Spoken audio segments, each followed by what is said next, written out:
Hey there, Tburrier from Tburrier.com. I want to talk a little bit today about focus and something that I call the focus loop. There may be some applications of this for you because it's important to know when to focus in, right, in here, and to when to focus out. And life has to be a blend of both, right? You can't be outwardly focused all the time, or actually you'll just be totally reactive. You'll spend your life in reaction, which is a really difficult place to hang out. And you can't be totally in, right? Because you can be frozen and living your life in your head and have no real connection to what's really going on. And so there's many different aspects of focus. Obviously, to accomplish something of significance, you have to have focus, right? And you have to maintain that over an extended period of time. In most cases, years of extended focus for something really significant. Or sometimes, it might be a short-term project which requires you to be totally dialed in. I'm talking about as a general rule as it relates to yourself. And so here's some thoughts for you about when it makes sense to focus out. And so things like interacting with another person. You want to be focused outward. You want to be focused on them, not focused on what you think or what you want or what you're trying to get from this situation. Listening, being curious, those are your friends, and those are about focusing out, right, on this other human being in front of you. Serving and giving, right, which is the ultimate way to live your life in every capacity. If you're functioning in any field of endeavor with the mentality of how can I best serve the people that I am trying to influence or help, right? It's got to be focused on them and what their needs are and where they need support. That is going to lend itself to you operating in the right mindset with the right heart. And the other, let's say the constituency or the stakeholders, they will feel that. They will know that your intent is in what's best for them, which is what it should always be, right? The best way to do anything, especially from a business perspective, is doing things to help others meet the needs and desires that what they're trying to do. That's not about you. Do you benefit if you do so? Of course, but you have to put in, right? And so the focus has to be on how to make that happen for that person. And then learning and information gathering, that's another area to be focused out. Right? It's good to learn from others, learn from people's successes, learn from people's failures, not from a comparison perspective. That's foolish. You never want to be stuck in comparison land because it's never appropriate. You are not them and they are not you. So whatever they're doing, you can't look at it from the perspective of, well, they can because they're them. No, you have to take in from what you're observing and say, okay, they're doing this and that. What can I learn from that? Right? How can I apply that to how I function and how I operate? So you look from a learning perspective to find the nuggets, right? No matter what someone is doing, it doesn't matter what it is. It's always going to break down to fundamentals anyway. It's always going to break down to basics. Yes, when I speak, I give you general things. There's always outliers in every bell curve, right? There's the freakishly talented on each end of or the freakishly untalented on each end of the spectrum, right? But those are small percentages. The majority of people who accomplish things or make an impact in this world are not freakishly talented. They're just using the gifts and talents that they've been bestowed, just like you have your own set, and they are applying them fundamentally, consistently. That's what they do. That's it. It's not magic. And then another area that you might find kind of counterintuitive is when it comes to physical self-care. I use focusing out for physical self-care. Why? Because physical self-care, and this is part of my 3 circles philosophy, is it important for me to do it? Of course it is, right? I can't be my best and you can't be your best in the work that you do, for the people that you love, for the causes that you serve, for the dreams that you have, for anything. You can't make your greatest contribution in any aspect of your life if you are not physically up to snuff. And that means you have to work at it. It's just not, you can't take it for granted. It just doesn't happen. Right? As a matter of fact, we deteriorate physically as we get older. That doesn't mean that we have to deteriorate fast or we have to deteriorate in a way that's terrible. We can dramatically reduce that, right? They say you can have the physical capacity in 90% or 95% of the physical capacity of your 30s when you're 90, if you do it right. That's a tough one, but it's possible. There are people that do that. But what I'm talking about is, I know that, if we're thinking about ourselves, right? If we're focused on ourselves, that usually ends up in a bad place. I mean, you know it and I know it, right? You want to feel bad? Focus on yourself. You want to feel good? Focus on others. We're wired that way. But how does physical self-care fit into that? What led me years ago to begin taking care of myself was not for me. I work out 6 days a week. I mean, without fail.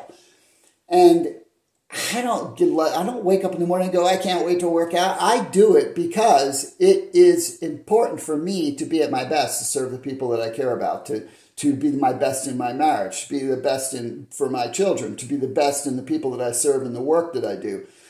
That's why I do it. I like the way I feel, of course. I like what it does for me.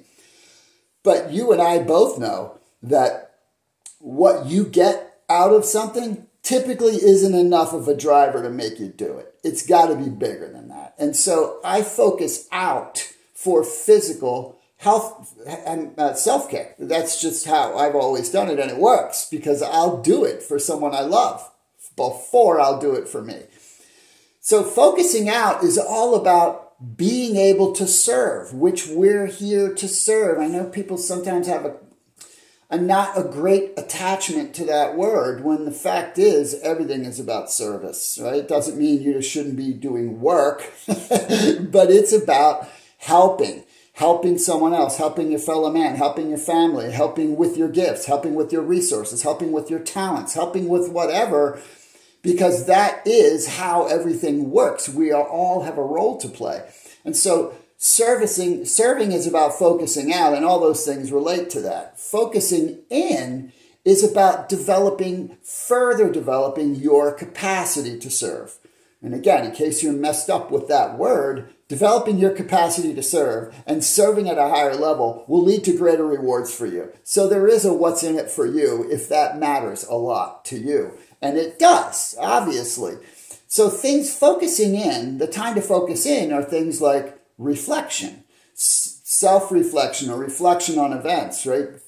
Considering, thinking. Assessment. So thinking about, as you're out interacting or serving or working, right? Working and serving are the same to me. That's the heart that I teach to go into it, and it leads to the best outcomes. Learning and info gathering. Then you can assess how you are performing. But you can't assess how you're going to perform. You have to perform and then assess, right? So I'll get to what that means in a moment, but adjustment would then be next, right? So reflection, assessment, adjustment, that's what you do, right? Or correction, whatever word you want to use, it's about improvement. And so then another part of focusing in is development. So it's part of my personal, which I talk about again in the 3 Circles living book and some of the content that I produce. I'm consistent about how I take care of myself in the morning, not just physically, but also emotionally, spiritually, mentally. I spend quite a bit of time in development, and I have for over 35 years, and it's made a huge difference for me and for the people that I've served and developed over the years, because it's purposeful development. It's taking the resource that is you and making the most of it, because that's what you're supposed to do. That's why you have the interests and affinities that you have, is because that's where you're supposed to carve your niche. That's what you're supposed to do. That's why if you have something on your heart to do, you can't ignore that, because it's congruent with who you are. And so focusing in is about developing, right? That's what the reflection, assessment, adjustment, information gathering, all that does, right, is help you then understand where you can do better. And then the other thing that focusing in can be about is managing emotions, right? That's part of the EQ equation, and having self-awareness on why you feel a certain way about certain things. So what does that mean? That means you're probably uncomfortable in that situation. What does that mean? Well, it probably means you don't feel competent to handle that situation. So what does that mean? Well, that means you have to work on that competency. So managing your emotions, doesn't just make sure that you don't go off on someone when you shouldn't. It also helps you control false fear and things that limit you, right? So that's all part of the development process. And all of those things do what? They further your capacity to make an impact, to serve, to make a contribution. So look at it like a loop, right? So very simple to wrap this up. The first place you want to focus, ironically, is out. You want to focus out. And then you want to focus in. And you're like, well, why? I mean, don't have to take care of me first. Yes, but as I already mentioned, taking care of yourself physically is a focus out activity, right? Because unless you are a bodybuilder or a professional athlete, right, and making your living through your physical, literally your physical prowess or mastering a physical skill, the rest of it is so that you can best serve and best do the things that you do. And so the reason I talk about focusing out first is because it's active, right? You're engaging, right? Interacting with others is engaging. Serving and giving in some capacity, that's doing your work or developing your cause or doing something on purpose. Those are outward activities. You have to be active first before the inward focus matters. See, if you do it the opposite way and you focus in first, you can get totally stuck in your head. You know, you've had many, many ideas or thoughts in your life or things that you wanted to do, and you didn't act. You spent the time in here. And what did you do? You convinced yourself not to do it because you gave in to your fears. You logicked your way out of something that you didn't know enough really to do. You were limited by what you did know in general, right? I mean, that's the wrong approach. That's the analysis paralysis approach, is when you focus inward first. You want to focus out first and then in. So the loop is focus out, do those things, then come in, work, do the work on the goose, focus out, golden egg, work on the goose, focus out, golden egg, work on the goose. That's the process that you want to do. So I hope that is helpful for you. Again, if you enjoy any of my content, I produce videos on YouTube. So, you know, I'm no superstar dude. I'm just a regular guy who's ended up living a pretty extraordinary life from a lot of great fundamentals and development that I teach to people globally. So, you know, you can find me on YouTube, you can find me on LinkedIn.